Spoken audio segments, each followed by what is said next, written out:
Přeji pěkný večer, jsem rád, že vás to můžu přivítat opět na dalším setkání knihovny Milana Kundery s jejími hosty. I když dneska je to poněkud jiné, protože hostem knihovny Milana Kundery je současně někdo, kdo je zodpovědný za to, jak knihovna Milana Kundery vlastně funguje. Adam Thirlwell, výrazný britský autor, který má za sebou mnoho knih, z nichž jedna dokonce byla přeložena do češtiny. To je výtka směrem k nakladatelským domům, protože to rozhodně stojí za to, aby to bylo překládáno. Je současně člen programové rady knihovny Milana Kundery. Proč? Je poměrně velmi jednoduché, protože když jsme dávali dohromady programovou radu knihovny, tak jsme ji dávali dohromady ještě s Věrou Kunderovou. A já jsem říkal, že tam potřebuji mít zajímavý a chytrý lidi. A první jméno, které padlo, byl Adam Thirlwell. Padlo. Opravdu řečeno, Věra Kunderová to zařvala, že dramaturgická rada knihovny Milana Kundera nemůže existovat bez toho, že by tam nebyl Adam Thirlwell. A protože ona byla vždycky velmi rozhodná, takže první jméno jsme měli okamžitě. To je tedy první jméno dramaturgické rady knihovny Milana Kundery. Já jsem rád, že ho můžu přivítat v knihovně, za kterou je zodpovědný. Takže je tu host a není tu host současně. Ale jsem hrozně rád, že náš druhým hostem, tentokrát skutečně hostem, je výjimečný překladatel Ladislav Nagy, který nejenom, že je skvělý překladatel a opravdu skvělý, užívám si jeho překlady, ostatně jsem mu to i psal, vždycky jsem dočetl nějakou knihu, jak jsem cítil potřebu napsat, jak je možný, že něco takového byl schopen vůbec přeložit. Ale je současně někdo, kdo se dlouhodobě věnuje anglické literatuře a někdo, kdo myslím si, že zná dokonce více jmen z anglické literatury, než Angličani často sami. Jo. Teď jsme strávili s Adamem a Ladislavem asi půl hodiny povídáním o jménech, která neznáme. Jo. A já jsem byl zahamben tou plejádou jmen, která skutečně neznám z té anglické literatury, zatímco Adam Thirlwell pokyvoval, takže já jsem se cítil čím dál více zahamben, že ta jména vlastně neznám. Ale o tom a o překladu bude také naše řeč. Ten program je takový, že jsme požádali Adama, aby na začátek v nějaké 30-40 minutové čase řekl vlastně cokoliv, co bude chtít. Bude mít takovou vstupní přednášku, na kterou Ladislav naváže moderací té přednášky, do které vás vlastně pozve. Adam byl tak laskavý, že nám přednášku zaslal dopředu, takže to je moje druhé zahanbení, protože jsem si ji nestačil přečíst. Ale Ladislav Nagy četl a je připraven. Pánové, já vám moc děkuju, že jste přišli na dnešní večer knihovny Milana Kundery a sál, publikum je vaše. Děkuji.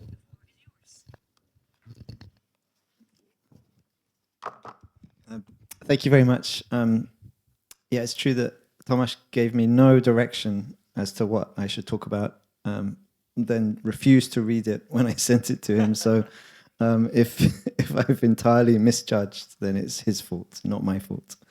But I thought I would talk about the idea of the European, something which I guess has become more and more poignant for me since Britain left the European Union. And also since we are here in Brno and upstairs is the Kunderovi library, I thought it would be interesting for me because I never really thought about it in much detail to think about my relationship with Milan and why we were close. And in some way I felt that would be a kind of allegory of the European. And so I decided to try and think about the European through my friendship with Milan Kundery. For a long time, when I was younger, I had an idea to write about a protégé. I wanted to write about the glamour a younger person can feel about an older person. In this way, I was wondering about how it might be possible to write about Milan Kundery, who I first met when I was 27 and he was 76. 20 years later, now that I am older and Milan is dead, I wonder if what I really wanted to write about was friendship. Because there were two large differences between us which might have meant that any friendship was impossible. There was the difference in our age, and there was the difference in our nationality. He was from a so-called little nation, and I was from a so-called great nation. Each of these, I think, is a limitation that conditions anyone. They both condition the observatory from which a person tries to analyze the universe, But at the same time, they didn't seem to be limitations that were absolute, because from the moment we met each other, our sympathy was permanent. I met him in 2005. He was 50 years older than I was. While I was British and Jewish, and Milan was Czech, but he was also French. And it was in the context of his exile that I always knew him. It was very strange to become the friend of a writer who had conditioned how I thought about writing, and perhaps it's not very usual. It was as strange as if I had the phone number of Robert Musil, and it was maybe all the more strange because Milan was so famously reclusive. I'd published my first novel 2 years earlier, when I was just 25, and I'd experienced it as a grand trauma. Many people were suddenly writing about me in many languages, and I felt very exposed. A lot of people were very excited, but other people were not. They were often saying that I should be embarrassed to write in the way I wrote, that in some way I was immature and that I understood nothing about the conventions of literature. It surprised me because I really did think that I was literature entirely. Maybe this was why from then on I tried to fight a sense of being vulgar by spending 20 years perfecting a literary authority, and also why I liked to be adopted by older figures, by the august editors of my European publishing houses, but especially by other writers and artists. And perhaps the one I loved the most was Milana Kundery. In my first novel, I described the argument between Václav Havel and Kundery in 1969 about the meanings of the Soviet invasion and what Milan had called Havel's moral exhibitionism, a theory I loved even as I worried that it betrayed a poignant attachment to a politics where I could not follow him. But still, to write about this episode was my way of stating my fidelity to a certain tradition of the novel, because it was Kundery's ideas about form and also about the international history of the novel that I loved, and partly my way of trying to investigate the way I felt about politics, the way I felt politics should enter a novel at all. Then one day an American magazine asked me if I wanted to interview an older writer I loved. They were doing a series of interviews where young writers interviewed their idols. And so I wrote to Milan. I composed a letter in French, which took me 2 days, where I said that I understood he had not done an interview for 20 years, but since he was the living writer I most admired, I wanted at least to ask.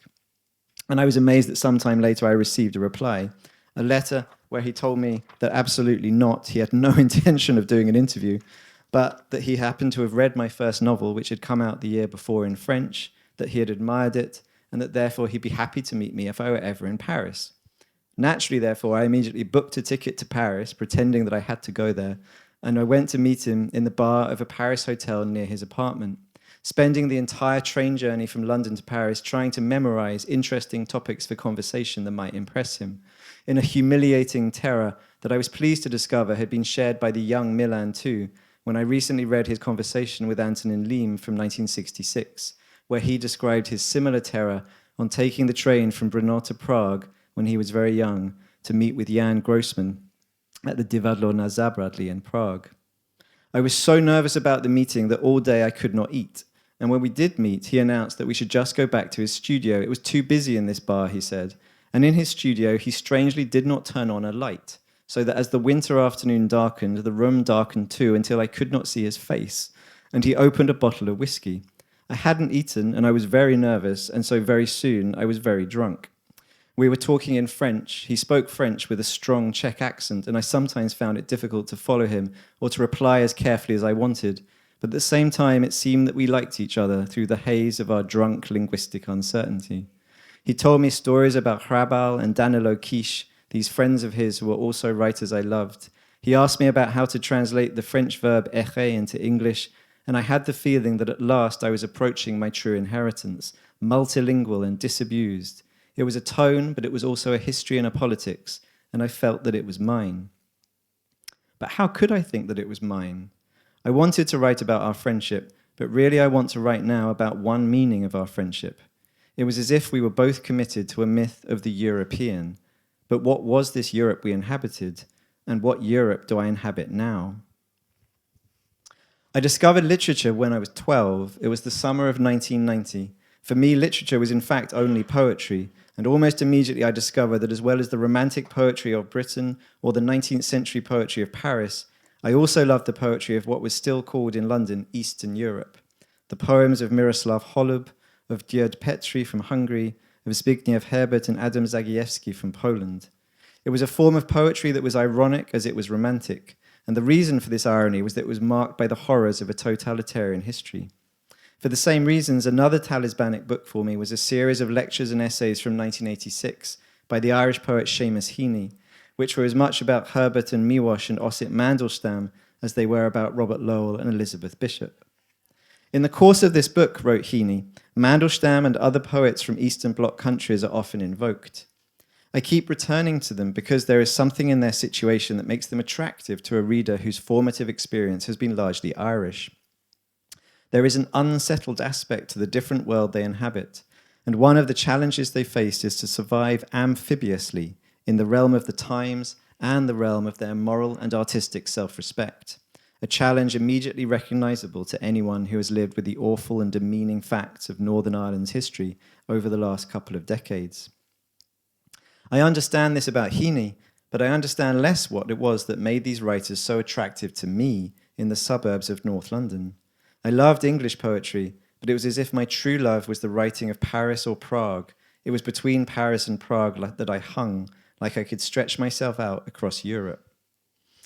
This was when in Britain many people were becoming openly skeptical of Europe as a form of politics. It was something that was being mentioned on the television or the radio around me, even if it also bored me. Conservative politicians were saying that they weren't sure if Britain should be part of the European Union.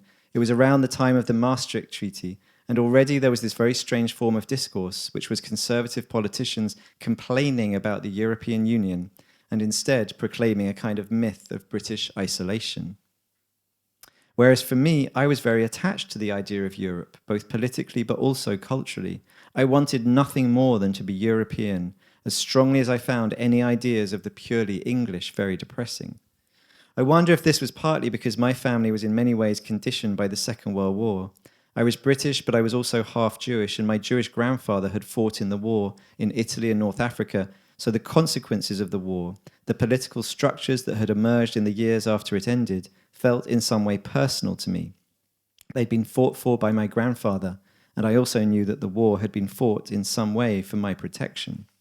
Our lasting anxiety was the Soviet occupation of countries like Poland and Czechoslovakia and Hungary, which was why the end of the Cold War in 1989 was perhaps the first moment I was aware of world history, of my family being excited by world history, as we watched the images on the television of Havel in his house, having, I think, just been released from his final prison sentence, giving filmed interviews in a room full of books.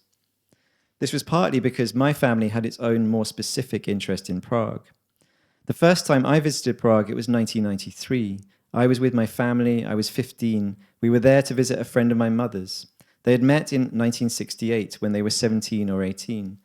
Her name was Ava, and Ava's school had come over to London in the summer vacation for an exchange trip, and Ava had asked, since she was Jewish, if there was a Jewish family she could stay with. And my mother's family was Jewish, and so Ava and my mother had become friends.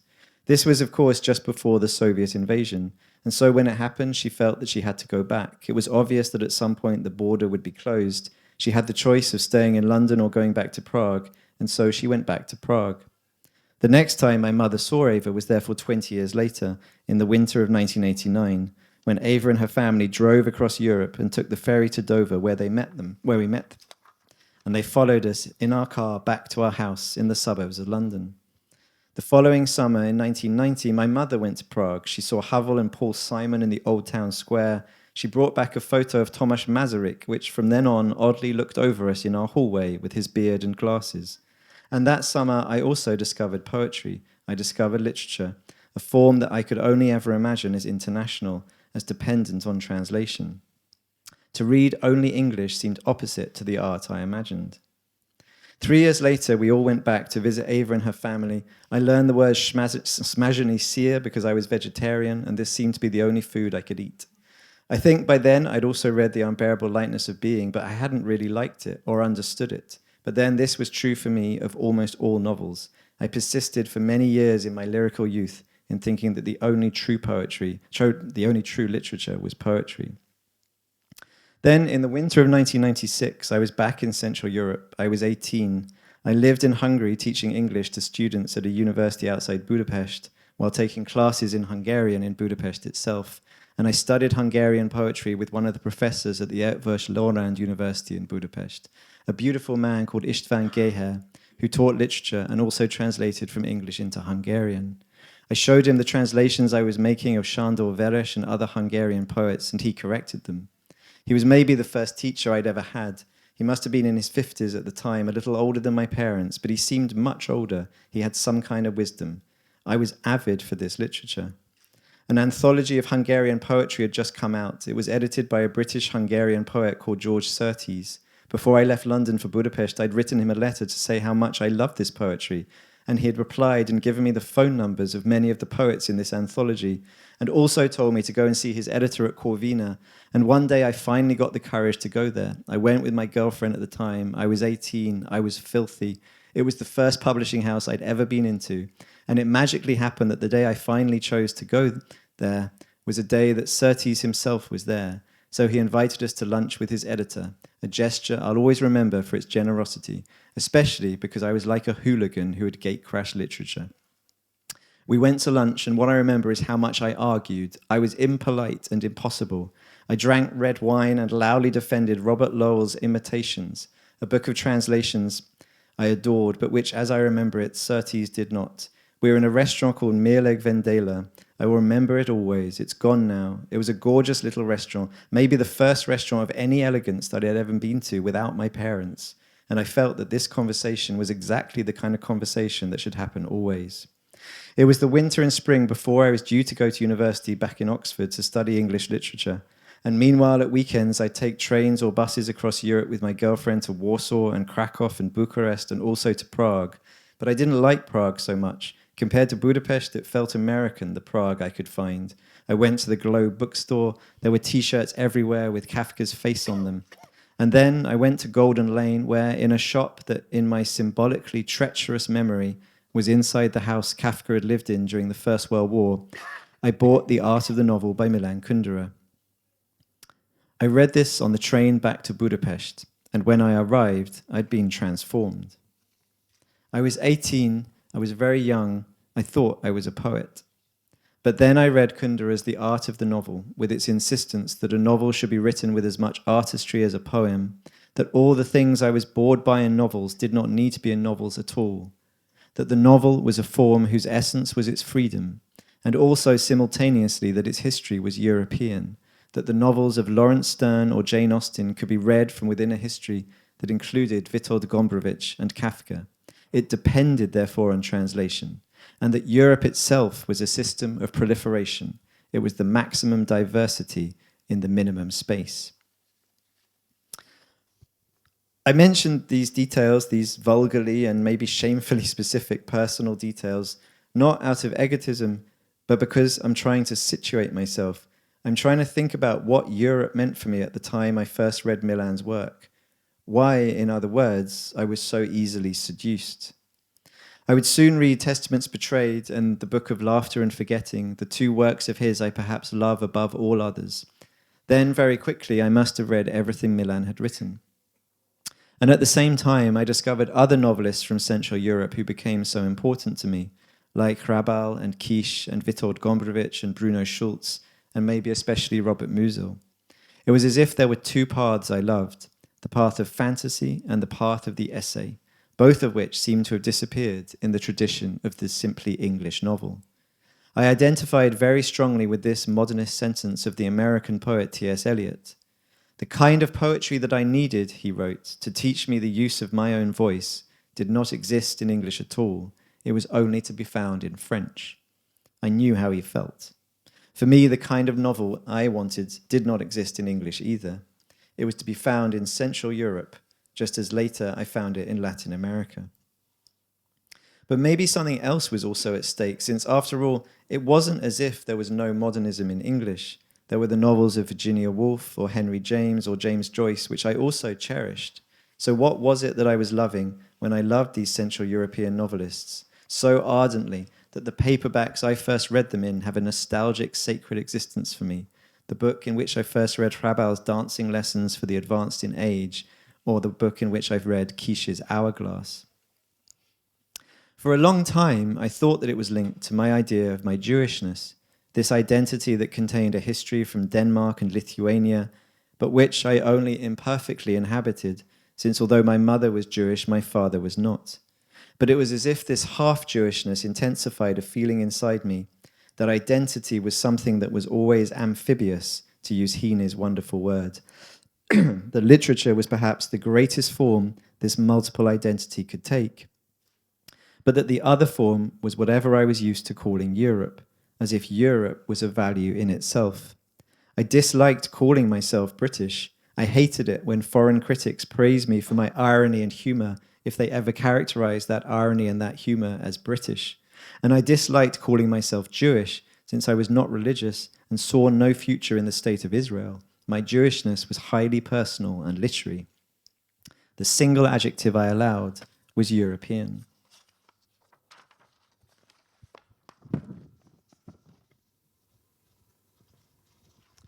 I'm also maybe ignoring something very important. An essential aspect of Kundery's writing for me, An essential aspect of Kundery's writing for me was his exile and what it did to language, the fact that his novels and essays were now written in French. It was also an essential condition for our friendship, since French was our common language. His English was terrible. He once said to me that he and Vera had spent some time in Oxford at a language school. It did not seem to have had any effect on him. His favourite 2 words of English were the place name Leamington Spa, a tiny former spa town that had once been elegant perhaps in the English 18th century, which I had never been to and will never go to, and which somehow inexplicably for Milan remained a place of absolute beauty. And it also increased my sense of identification, because I made of my amphibious identity an ideal of placelessness, and therefore this writer who could write in another language, who could see the novel as a genre that moved happily in and out of every language, was some kind of talismanic proof that literature did not depend on the usual ideas of identity. And another word for this was European, as if a federation of individual states was a model for living. And yet still, I can't help this fear that in some way I was appropriating or misusing a history that wasn't mine. But then maybe every person misuses the history of those older than them, just as to be European is to inhabit an identity that may be different for another person who is also European, the way all histories are porous. And maybe what I'm trying to do here is sketch a history that would prove an argument about knowledge that is specifically novelistic, that knowledge acquired on false premises or misunderstanding is still in no way lessened as knowledge. I'd written about the argument between Havel and Kundery in 1969, an argument whose specific history I surely could not and did not understand. In the years that followed, I became friends with Kundery, and I shared his malicious, comical refusal to allow politics to be of value above art, even if to believe this seems to me very different in the mind of a British novelist born in 1978 and a Czech novelist born in 1929. Then some years later, the Paris Review asked if I would go to Prague to interview Václav Havel for its celebrated interview series. I told Milan about this proposition, which he encouraged very much, even if he also seemed very amused at this way I would now be shuttling between these 2 enemies, like I was trying to intercede in an ancient argument. And in a way I was, perhaps. I was trying to work out what I thought about the argument myself. This was the winter of 2010. I travelled to Prague and sat down with Havel in his offices. And on the plane there, I tried to work out what I wanted to talk to Havel about. In the setups of his farcical plays and following his imprisonment in 1977, through the patient linguistic analysis of his essays, Havel's subject was always the same: how language could be made to connive in unreality. But he also believed that words could be renovated and that a politics was possible. It was a hope that led him, for instance, to the courage of this kind of statement in his 1977 trial. There were certain words, he said, which recur continually in the indictment and which one would describe as loaded. Words like subversion, lies, malice, illegal organizations, anti-communist centers, vilification, hatred, and so on. However, when one looks closely at these words, one finds that there's nothing behind them. Just as in prison, it made Havel read Saul Bellow's American novel Herzog about a neurotic Jewish academic intellectual in these dissident terms. A professional with words goes mad in a situation where words have no weight.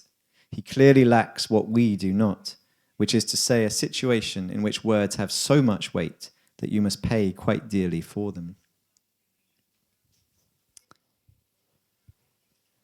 And I realized that however much I loved Havel, however much I felt implicated in this subject matter of Prague, there was a way in which I could find something in Milan's writing that I could not find in his.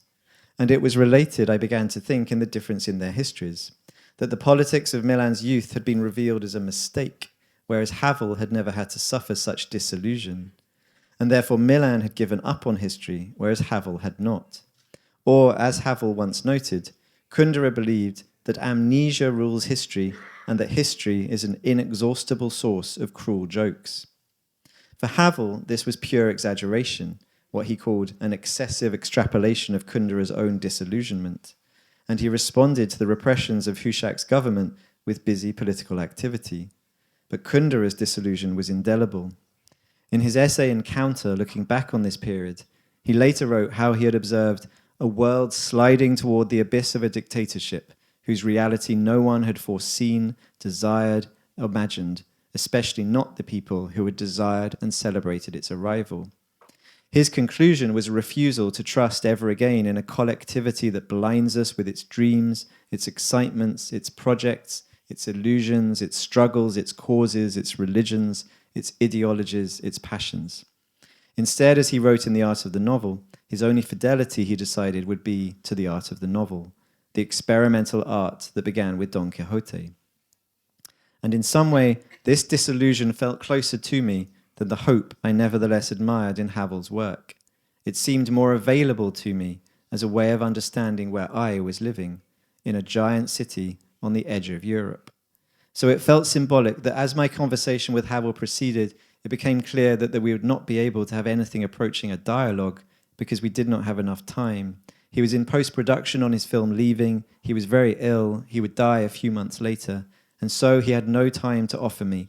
And even that time was very limited since I had to ask my questions in English, then Havel replied in Czech, very quickly and very softly, and then his translator translated. There was a separation where there was no separation between me and Milan. Or in other words, strangely, I felt that Kundery was my contemporary and Havel was not. But once again, what was it that I loved? Why did I think this vision of history was still so urgent in the Europe I inhabited?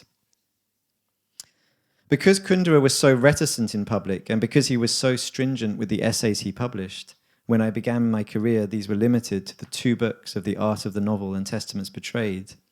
I was often interested in anything I could find by Milan that had not been collected in a book, as if these texts might possess some special magical resonance. There was his interview with Antonin Lim in Lim's wonderful book Trois Générations, published by Gallimard in 1970. And most importantly, there was a series of texts from a roughly 15-year period.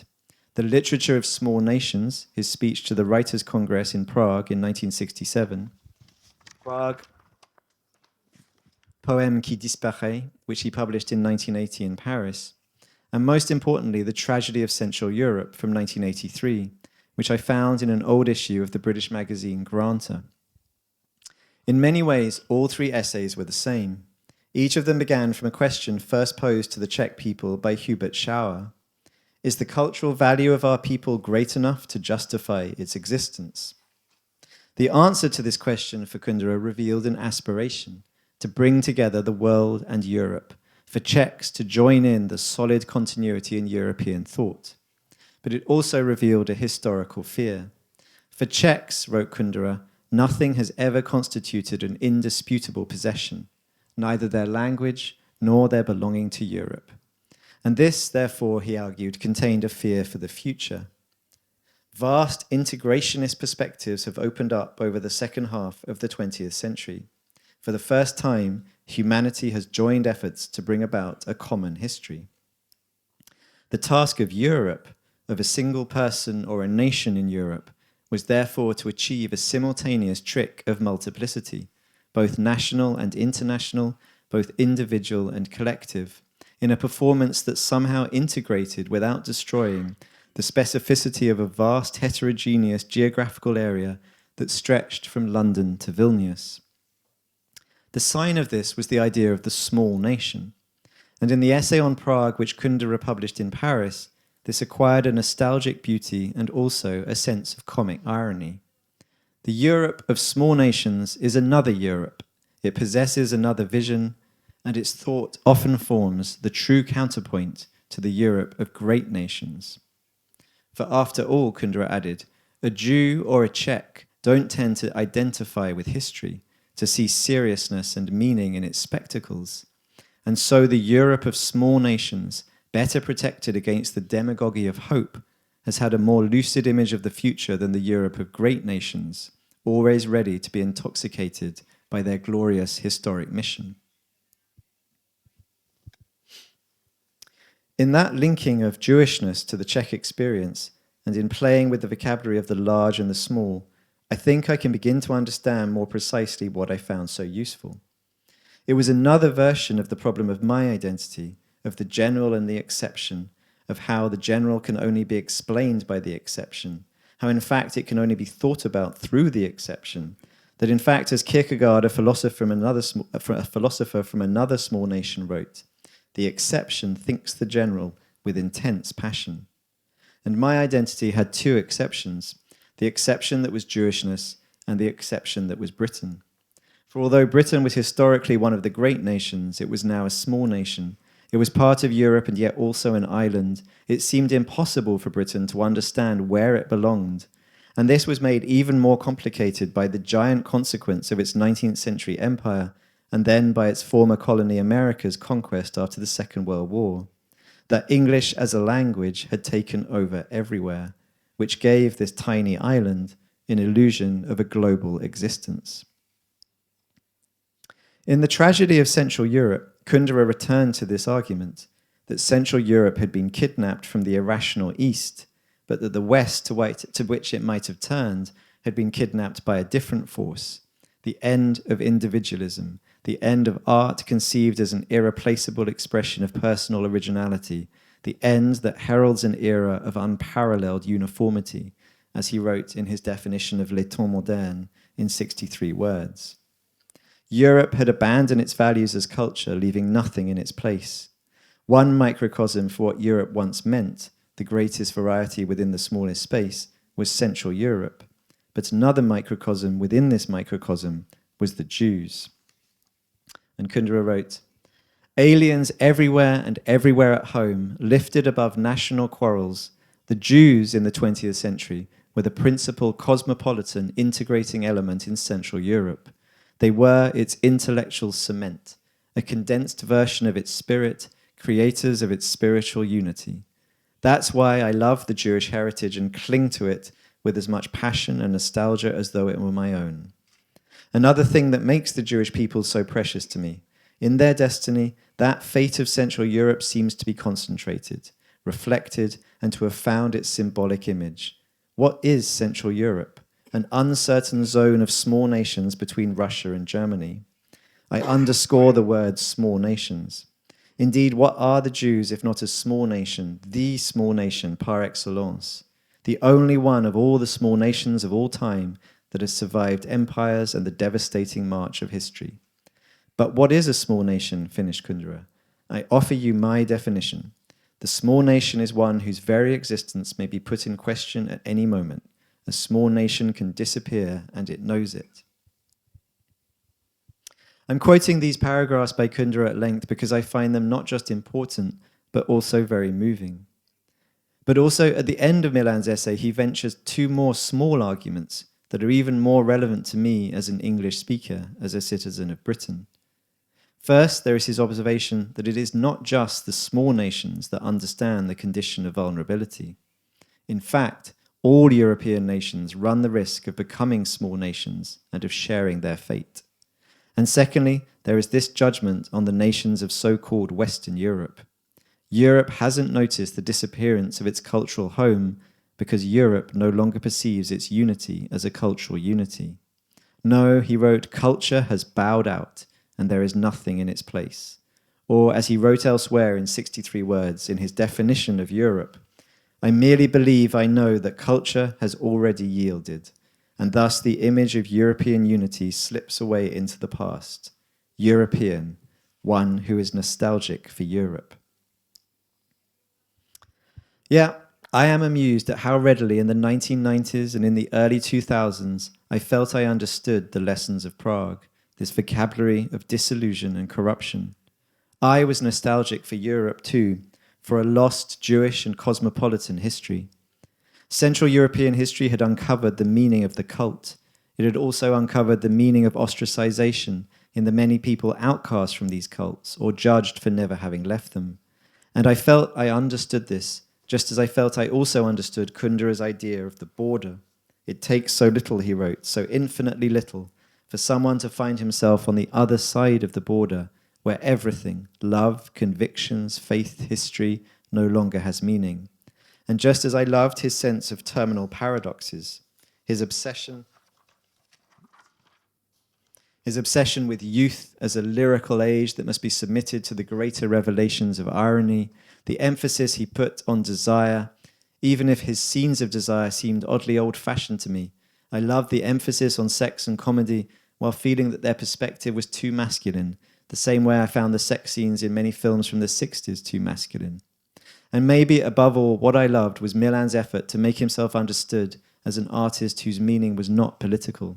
The way he could analyze works as compositions, that his idea of composition was so intricate and so erudite, that it reached towards this dream summed up in Encounter in his letter to Carlos Fuentes of an arch novel. The arch novel would primo focus on what only the novel can say, and secundo, it would revive all the neglected and forgotten possibilities the art had accumulated over the 4 centuries of its history. But at the same time, the subject of Kundery's novels was in some way European history. It was how, as Milan wrote in the depreciated Legacy of Cervantes, the monster comes from outside and is called history. It is impersonal, uncontrollable, incalculable, incomprehensible, and it is inescapable. And in what way did I understand this kind of history? I'd grown up in the suburbs of London in bourgeois comfort. For me, when I began to write, it seemed that history was both everywhere and also absent. In the world of literature, of criticism in Britain and America, there was certainly political exhibitionism. There was a sense that the only way to read literature was sociologically or politically. But also it seemed obvious that history as it had been experienced in Central Europe was far more powerful than the history of Britain. And so whereas in Kundery's novels desire and history seem to overlap, the characters in my novels, as they fell in and out of love, feel bereft of history. They cannot see where history is. They see themselves as post-historical, and it makes them melancholy, as if without a history, they are also without a strategy. It's as if what I was trying to describe was an era characterized by the kind of thinking in Britain and America that led to Francis Fukuyama insanely announcing the end of history after the end of the communist regimes.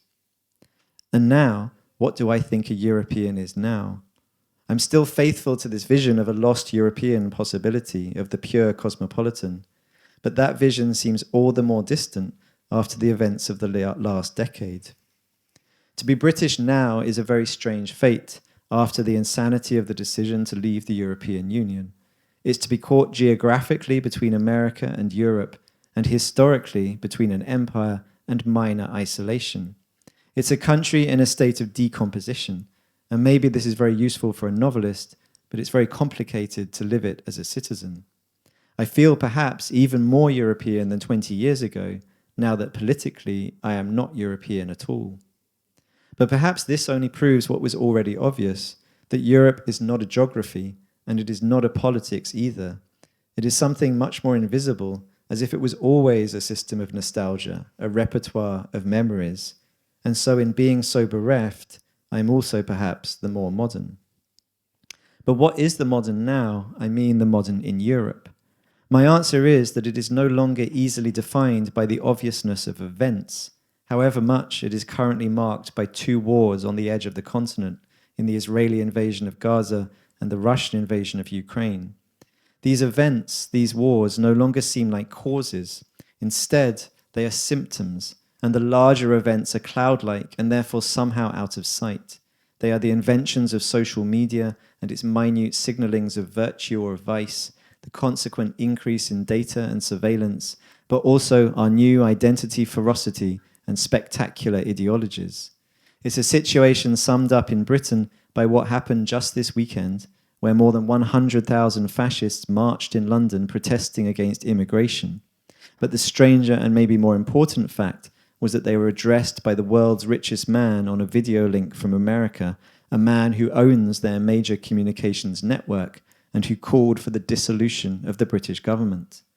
Once again, in other words, it's as if people are helpless before their history, that they are a product of their history and in the whirlwind can do nothing to stop it, and therefore as if all my values of the novel, of irony, of multiple identity are specifically under threat, and that once again Europe will not or cannot help. I loved Milan for his aesthetics based on a theory of mistakes, and maybe what I'm attempting here in my definition of what it might mean to be European is a history of my own mistake. I thought that I was outside history, when of course history continues its operations everywhere if you only know how to look. Our era is implacable in its attack on the self, on the self's privacy, on the borders of a person and of a nation. Of course, there are many ways in which to me now some of Milan's ideas seem old-fashioned or too limited, especially his hopeful idea of the West, a concept that was invented in the 19th century, that once represented a liberal ideal, but more and more has become a neoconservative index of world historical despair. It isn't the West that will save us, since the problems are no longer specific to some geographical realm called the East. They are all around us and inside us. But at the same time, the history that Kundery's art theorized and gave form to has not been replaced by a new history. What seems like a new history is simply that history's larger, if more amorphous, continuation.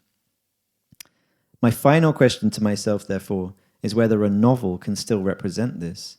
Is the art of the novel still possible in this new era of European confusion, where Europe is so much smaller than the forces that condition it? My answer, I guess, is yes, that a European novel is still possible, because the deep lesson of the European novel is that the present moment is always blindfolded. We think we know what is happening around us, but in fact our essence is to be mistaken. This is why the beauty of Kundery's novel's composition was their constant reversals of perspective. It was the form our blindness takes. That this blindness has now, it seems, become so much vaster than before might make the task of representation harder, but in no way negates it in its essence. Precariously, therefore, I still believe in the art of the European novel, just as I believe in the possibility of being European. But I do say precariously, because even as I make these statements, I begin to worry that in their personal tone, ragged and embarrassing, which seems the only way of being accurate to the history that is happening at high speed around us, they are abandoning some core principle of the novel as a form. The European novel, I always believed, as I inherited it from Milan, was a way of refusing ideology, the certainty of the statement, which is why it so avoided the personal. But I'm no longer his protege. I am just now his friend. And friendship surely permits irreverence or even disobedience. And maybe, in fact, I shouldn't see Milan as the implacable enemy of the personal, since one of his favorite books was Witold Gombrowicz's journal, that little laboratory for investigating the self as if it was a character in a novel. Yes, I insist on hopefulness. Maybe to be European now is not so much to suffer from nostalgia as to believe in a utopia. It is a posture oriented to the future, the only posture possible for me in an effort to honor and maintain my friendship with Milan Kundery. Thank you very much.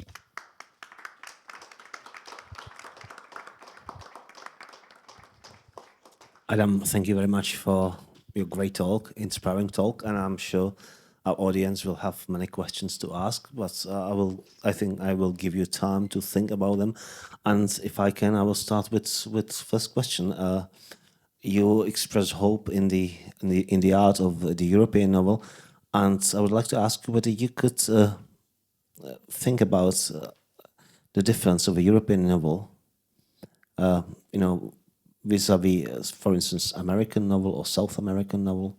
Is there any kind of difference that you can identify? I'm just going to start with a small question. Sorry. I mean, I think it's interesting that you mentioned the Latin America. To me, the Latin American novel, especially the novels, say, from Bolaño onwards, has been very important to me. So I think some of my closest friends who are novelists are novelists from Chile or Mexico or Argentina.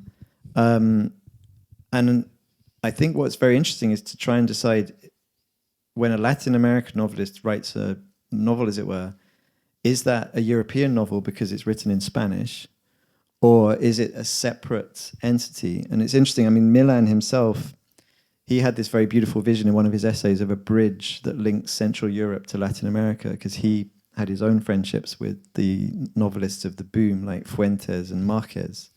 And there's certainly a way, to me, in which I can see, I think I've mentioned it very briefly, that some of the aspects of the European novel, the Central European novels from the sort of the second half of the 20th century that I very much loved are very visible to me in the novels of someone like Bolaño as well. Mm-hmm.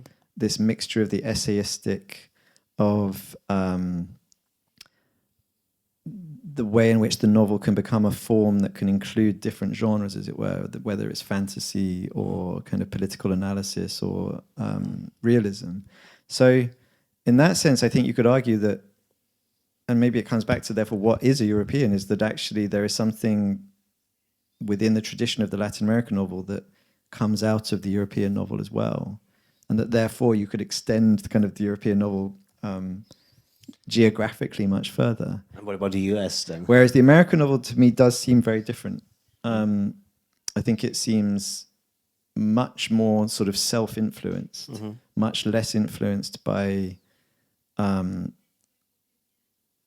writing. Although as soon as I say that, I think, but then Henry James, say, who's one of the great American novelists of the 19th century, was entirely influenced by European writers. But I think that in the 20th century, the American novel does have a kind of specific interest, partly in itself, and in trying to define constantly America. So this cliche of what is the great American novel does seem to me, in a way, I don't feel that American novelists were looking as much to either the European novel or the British novel or Latin American novels. With the exception of Roth, perhaps. With the exception of Roth, He came to Prague in the 1970s. Yeah. Interested in Kafka because he hoped that Kafka would help him to, I would say, undermine the great realistic tradition of Bellow. Yeah, and I think Roth found, he edited a wonderful series that was actually how Kunderovi, I think, first was translated into English, called Writers from the Other Europe. And I think that Roth is probably the one exception in a way that kind of proves the rule, that I think he's very unusual in the American novel. But in terms of, it's very hard, I think. You can't, because, you could talk in incredibly general ways and say, I think the British novel has always been highly realistic and obsessed with sort of social class and defining kind of social class. And the American novel, in its different way, is also a very realistic entity. And that it's in the European novel that you get the fantastic, as it were, much more kind of strongly, and like the tradition kind of from Kafka and Bulgakov and Schultz and whoever.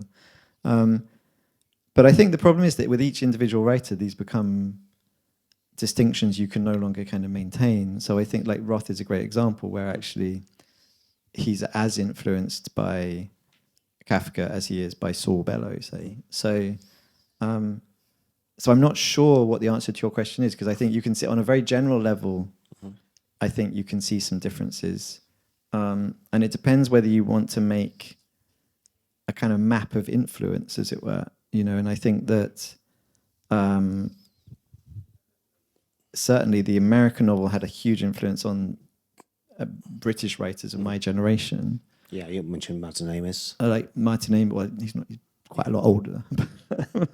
But yeah, like I think that that was definitely, like I feel that generation really did look to the American novel, like Updike as well. And I think that's still, certainly when I began writing, I think the British critics were surprised by the European nature of as it were, like of the writing, in the sense that it was very different to the kind of influences they were expecting. Is it related to the translation practice? Because if you look at the translation rates, it's peculiar that you don't translate books into English very much. Yeah. Just so you know, it's 10 books a year, whereas all the other languages, all the other nations translate English books into their languages, including Spanish. But it doesn't work vice versa. So would you think that it's my yeah, and I think that's definitely true. So interestingly, a lot of the Central European novelists that I loved, I actually often first read in French, because there were more French translations of the writers than there were. Some say there was no English translation. And I think in terms of English, I think English has suffered, the English culture has suffered very much by the extraordinary success of English as a language. And so this kind of power that English has had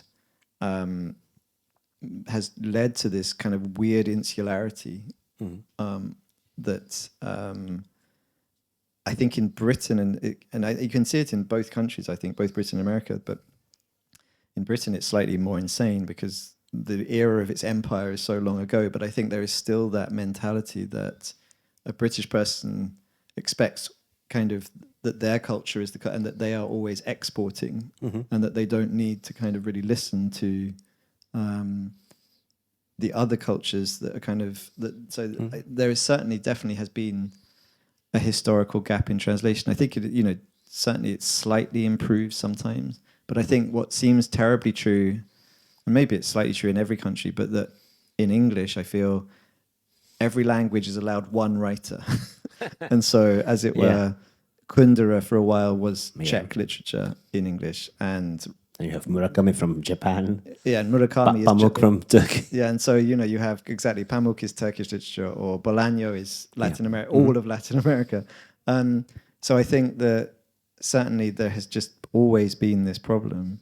It's all the more funny that diversity is such a fancy word in English. It's true. Well, but I think that diversity is much more, I think, to do with kind of cultural diversity or racial diversity, which I think is still an interesting obsession, I think, in both British and American writing.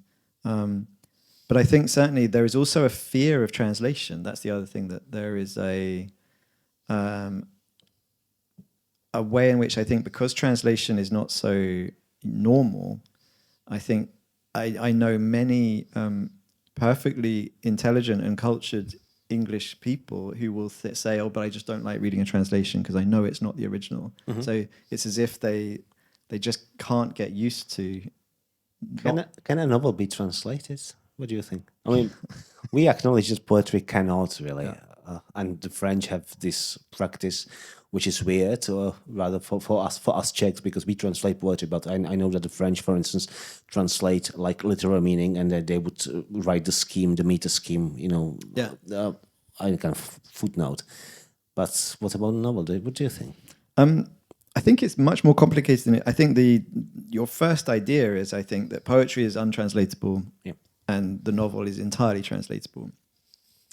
And I think that actually it's much more ambiguous, because, like I was describing, there are some poets certainly who have had large success in English. Like if you take a Czech example, like Holub, who was certainly, when I was growing up, was everywhere. And it's partly because of the simplicity of the way he wrote. So it actually entirely translates. And it's partly the nature of the way, that his poems tend to be almost like parables or like jokes. So they translate quite easily, I think. Whereas there are other poets, even a poet, say, as famous as Joseph Brodsky, who was who lived in America, but his poems in translation never had the same success. That in some way he was clearly untranslatable. And I think for the novel, I mean, this is an endless conversation, because I think that in one sense it should be easier to translate a novel,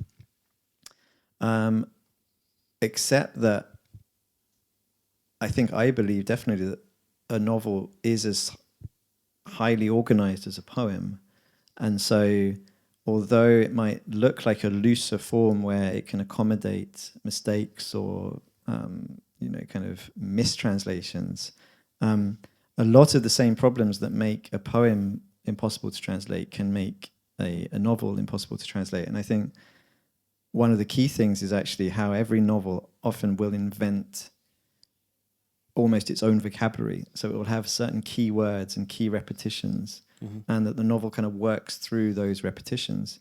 And something that I always find when looking at my translations is often you notice that, and it might be for a very good reason, that those repetitions get lost in translation because one word, the work that can be done by a single word in one language can't be done by a single word in another language.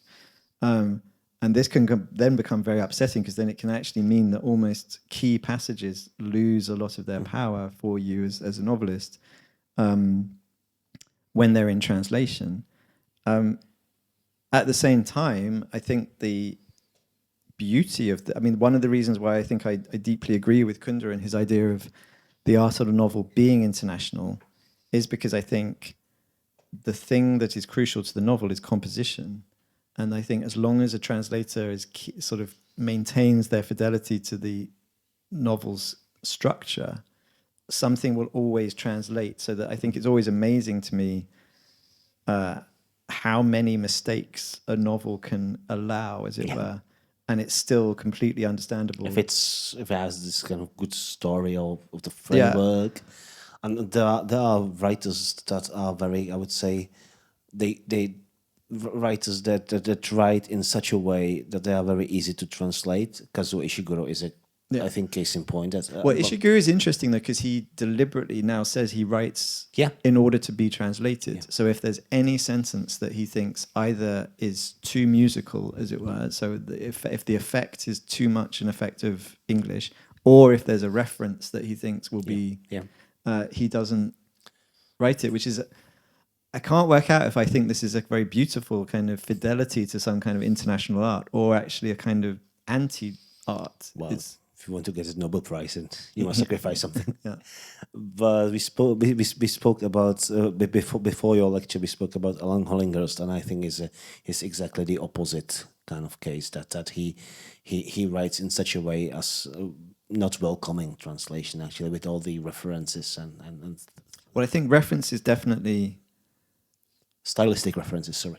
Yeah, so obviously if a novel depends on its pastiche of another style in that language, or if it depends on some game being played, then obviously I think that inevitably becomes harder to translate. But it's kind of, but I kind of also want to make a counter argument because I sort of feel, if you take Hrabal as an example, say, I feel like there's a lot of Hrabal's work which is intensely Czech and which I'm sure I was certainly not getting when I was 25 and reading these novels. But you knew there was something very specific there. And I think sometimes what's strange about reading a novel in translation is you can enjoy the specificity without understanding it, and almost you like it for the specificity. So this is where I worry that something like what Ishiguro does is he creates a surface that's so flat that it can become boring. Whereas I think a novel that has no specificity, that might be very difficult to translate, is still less interesting from an artistic point of view. So I think there's something strange about these kind of specifics that there might be some where if as it were a novel depended on a detailed knowledge of various politicians' names from a certain era of history, then that obviously is going to be a problem. But I think that sometimes, I don't know, like when Kundery talks about sort of Gottwald, as it were, I'm sure I certainly did not really know who Gottwald was when I first read the novel. But where there's this amazing kind of anecdote of the hat and the disappearing kind of politician, you don't need to really know. It clearly becomes more interesting, I think, the more you do know. But I don't think that passage, as it were, the power of that passage isn't immediately its political context. That there's something, as it were, metaphysical going on in that. that is therefore going to be translatable. Well, let me switch to another topic. You mentioned in your talk, you mentioned the march in London and Elon Musk addressing people. Is there something happening? I mean, like the influence of the U.S. culture influencing our culture, European culture at large, via Britain, via English, and I mean especially the import of first war culture and then all the culture wars concept, which I think came to Europe via English, via Britain, and even the political violence that we saw erupting in the US. I think that's quite a concern for us, isn't it? Because we didn't have that tradition.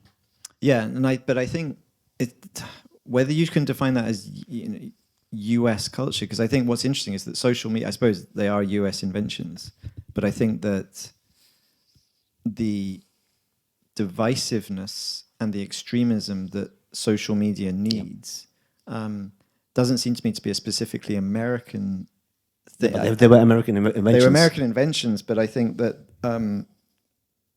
I think this is one of the things I was trying to think about is that in a way it's therefore much larger than any country, as it were. But it's obviously true that it does now mean that certainly in Britain, as it were, there's this very strange thing where at the weekend, the British protesters are partly protesting about the assassination of a person in America that I'm not sure they could ever have known about, as it were. Same here, actually. Same here. Yeah. So that is clearly, I think, a new development. And it's, in some sense, definitely, I think, dependent on the new technology, which is supranational, as it were. It's larger than any single nation. Can you see this being reflected in literature? Well, I think it's too early, but I think that this is clearly, it's interesting when you talk about, when Milan in the 1980s is talking about impersonal forces. I feel like now, I'm rather nostalgic for if the impersonal forces of the 1980s I would take them. And so I think the problem maybe for the novel as a form trying to deal with this is how do you find the novel is irreducibly about individuals. Like I can't think of a way of telling a story in a novel that isn't about an individual. And so I think the task of a novelist now, if you're trying to think about the contemporary, is how would you deal with the algorithm, as it were, as a character, or kind of how would you show... I think it's a new version of ideology, basically, is like kind of the way in which someone can so clearly, so quickly suddenly think that they believe something as a result of something they've seen. Yeah, you identify with some and kind it's of probably, global group. But I think what I want to say is that it's probably not structurally different to the way someone in Soviet Russia might have thought they believed something. Like there's a kind of, I think the structure of belief is very strange. Like if you take the example of the protesters in London, what is it that they really believe? Like what is it that they are really thinking? And how much is it simply a kind of product of certain images that they've seen? So is it an emotional response? And what kind of identity they want. Exactly. And I'm not sure that they could give a very coherent answer. So I think finding the right way for a novel to represent that, as always, I think, without it becoming dogmatic or too certain of its certainties, is a very difficult task. One of late Kunderovi's novels was Identity, and I have a feeling that our impression that we have too many identities and none at all at the same time. Yeah, well, I think this is, I guess, one of the things I was trying to think about, and this is what an identity really consists of, to me, seems to be less and less obvious.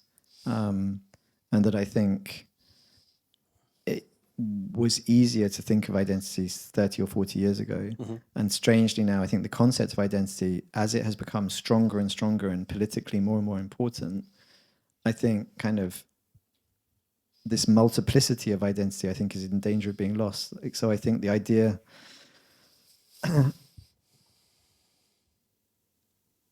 of inhabiting, say, a double identity, or of inhabiting an identity that deliberately doesn't want to inhabit any. This is because we are losing memory, like me. I don't know, because I think in some ways you could see that as a good thing, like, because there are certain ways in which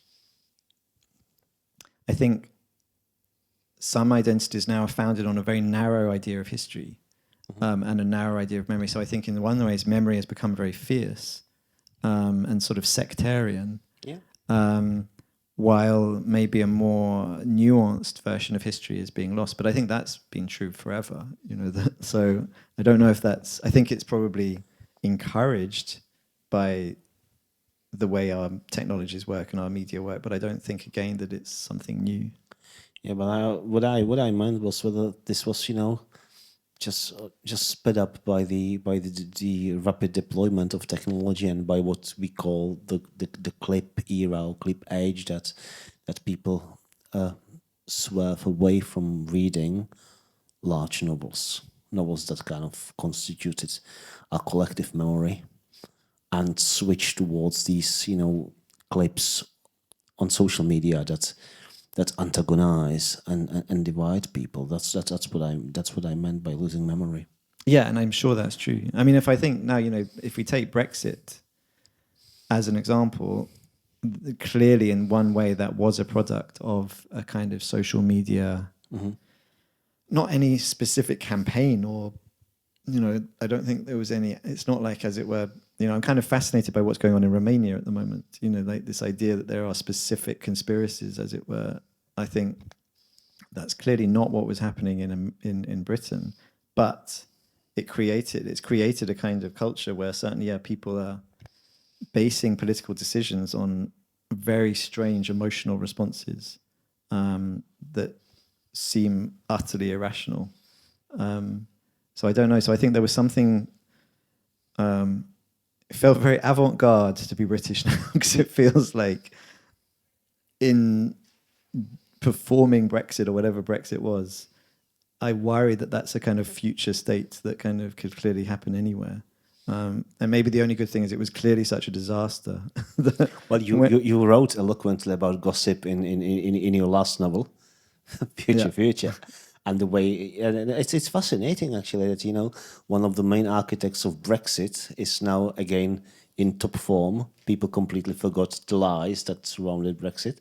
It's amazing, isn't it? I mean, none of the things that he promised. I mean, Nigel Farage actually were delivered to the public, and they were exposed as complete lies. And now he's the most popular politician in Britain again. But I think there's clearly something that needs to happen with analyzing politics now that I'm not sure the intellectual community has so far worked out, that constantly people are kind of expressing amazement that, as it were, Farage is still there or Trump is still there.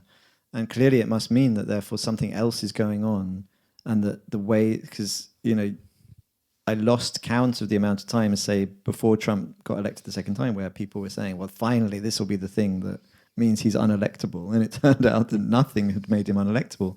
And something very similar happened, I think, in Britain as well, where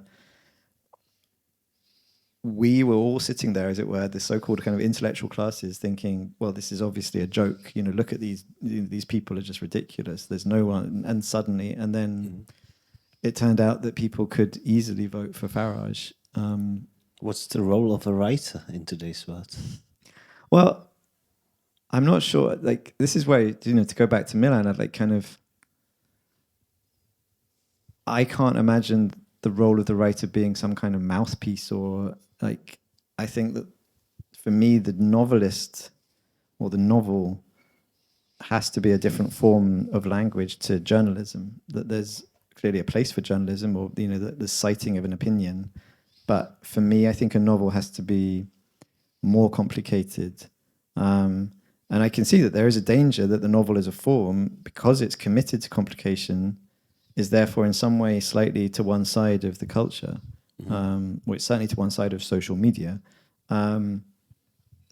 So I think that's an ongoing problem of what the novelist should do, but I don't think the novelist should then become some kind of political speaker, as it were. I don't think that's the answer. The answer has to be to find interesting ways of kind of absorbing these kind of things and showing them in a way that's still interesting. But I don't know if I have the answer. I'm looking around if there are questions from the audience. We give you some time to think about questions that you might want to ask Adam. Those of you who read his fascinating debut, Politics. No? Anyone? No?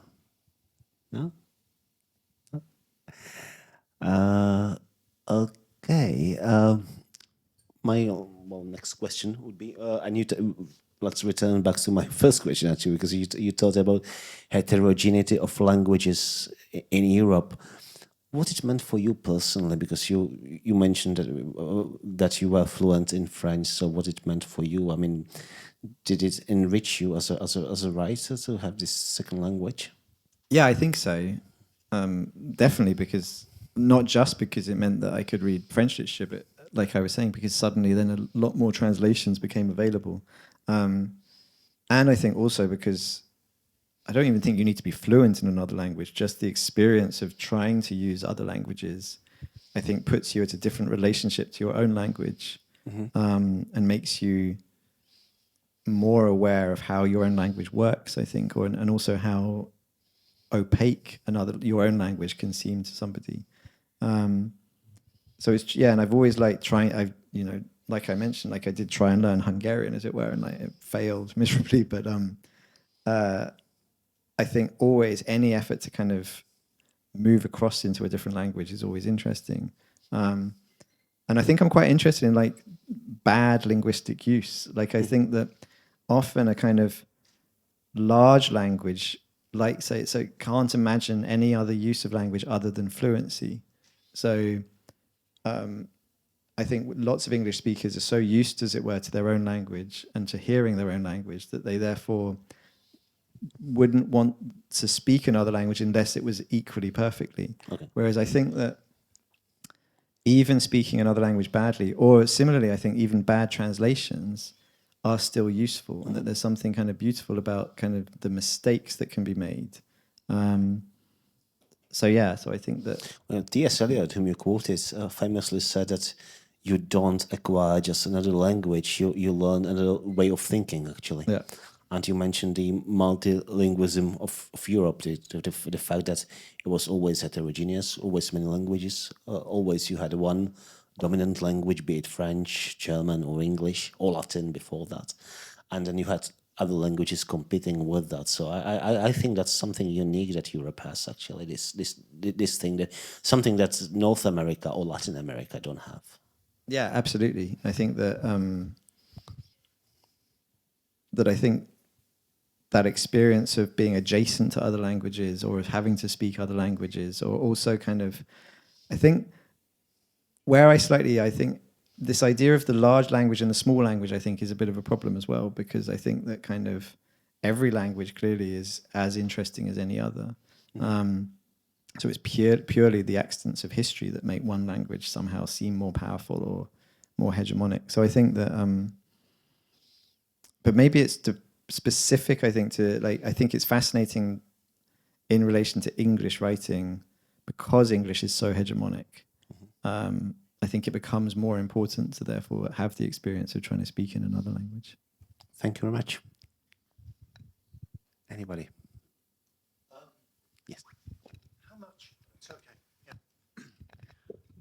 Yeah. You know, how much of your own connection with European identity comes, you probably answered this to some extent, from your own Jewishness, growing up in North London suburbs, and what did you notice about your contemporaries from North London suburbs that didn't have that cultural heritage? Is their connection to Europe by definition weaker? That's a really interesting question. No, so I certainly wouldn't want to say if you're not Jewish, you have a weaker connection to Europe. But it is, well,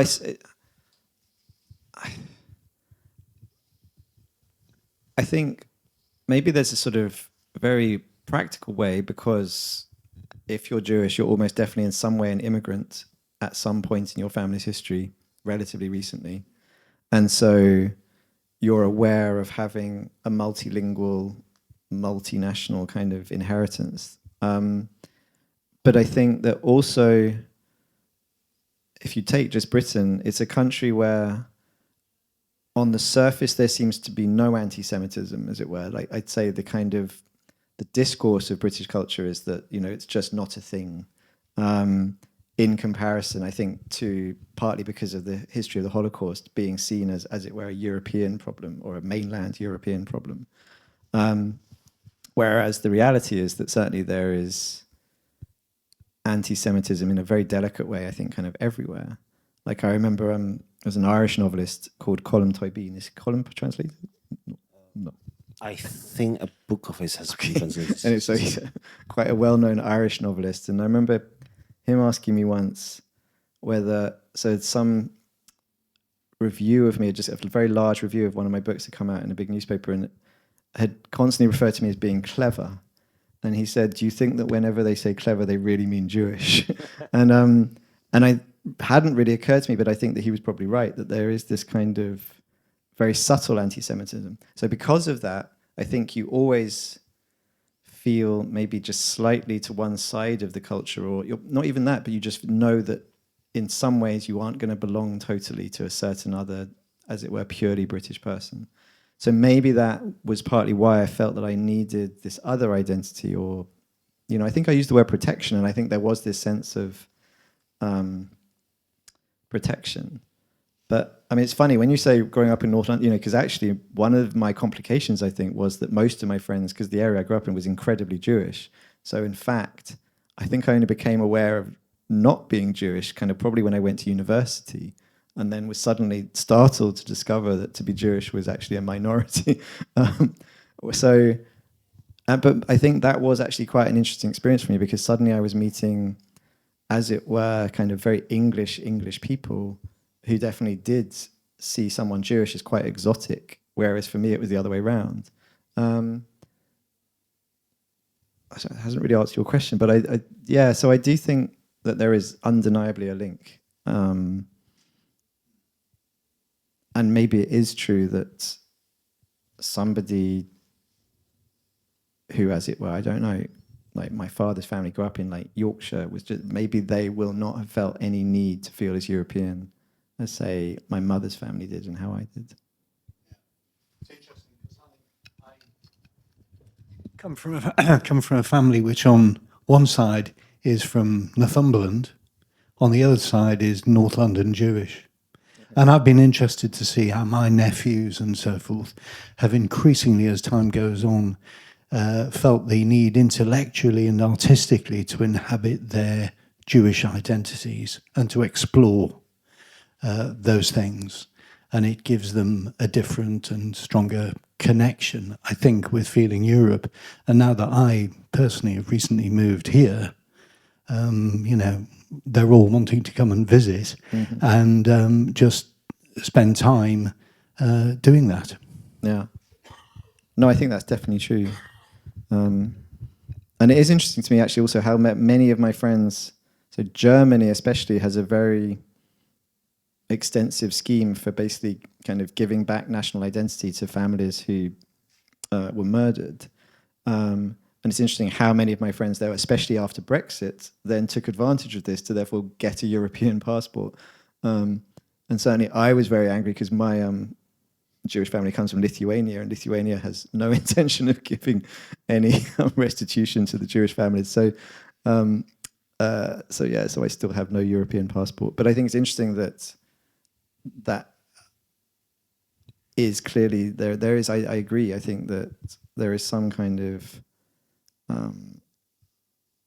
wish to pursue that identity, even if it's relatively a small part.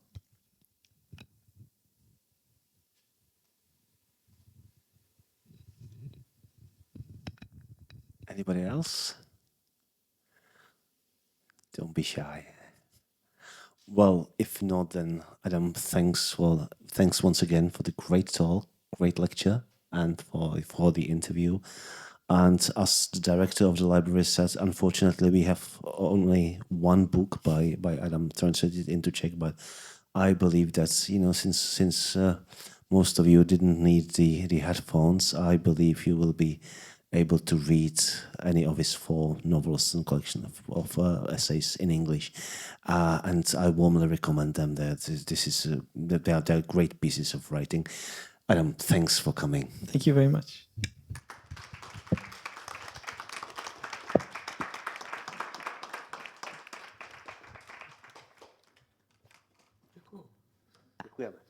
Tak já bych si to, když pan ředitel nechce, dovolila zakončit. Děkuji vám moc, že jste přišli a byli tady dnes s námi.